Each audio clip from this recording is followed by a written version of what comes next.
Şimdi bir kadın ağlarken parkta oturmuş bankta ağlayıp duruyordu. Gelen geçen de yazık diye söyleniyordu ve ben sessiz kalamadım. Bir kadın olarak bir kadına destek ver. Kadının desteğidir. Bunu bilin. Ben yanına oturdum ve bırakın da derdimle kalayım dedi. Beni tazirlemeye başladı ama ben aldırmadım, yanına oturdum. Baktı ki ben samimiyim, derdini dökmeye başladı. Çocuklarım bağrına basmış ağlıyordu. Şiirimin içinde ne geçtiyse onu konuştum. Şimdi anlatıyorum. Bir kadın ağlarken derdini sordum. Bırakın derdimle kalayım dedi. Atılmış sokağa, saç baş yolunmuş.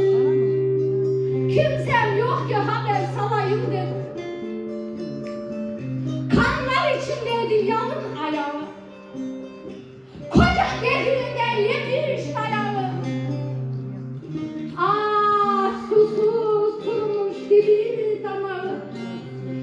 Karın tokluğuna köleyim dedi. Şişmişti gözleri figan ummandan. Yıllarca horlanmış sevgi almadan.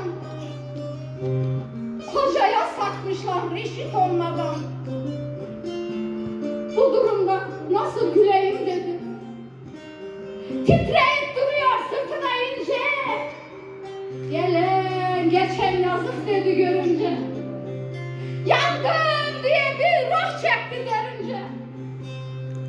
Ne olur dua et de öleyim dedi. Aç gözünü dedim bana bak bacı. O da çekiyor mu sen gibi acı? Seni inciteni etme baş tacı.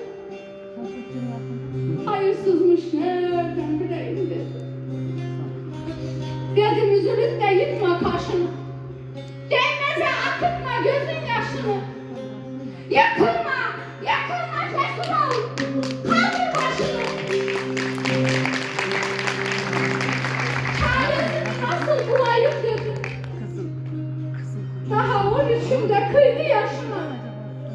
Etimden et kesti vurdu başıma. Diş tırnak ev yaptım. Gitti boşuna. Hakkımı ben kimden alayım dedim. Anlattıkça derdim ettim derdini. Bulamamış yiğit yarın derdini. 3 kız, bir oğlu var görsem gördünü. Birisi emzikten beleyim dedim. Duydun mu Elifçe işte ben buyum. Ne bir dost eli var ne de bir soyum. Kader diye çektim kurusun huyum. Ben hangi kapıyı çalayım dedim.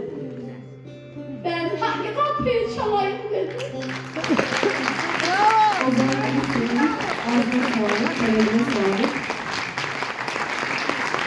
Saygılar sevgiler diliyorum.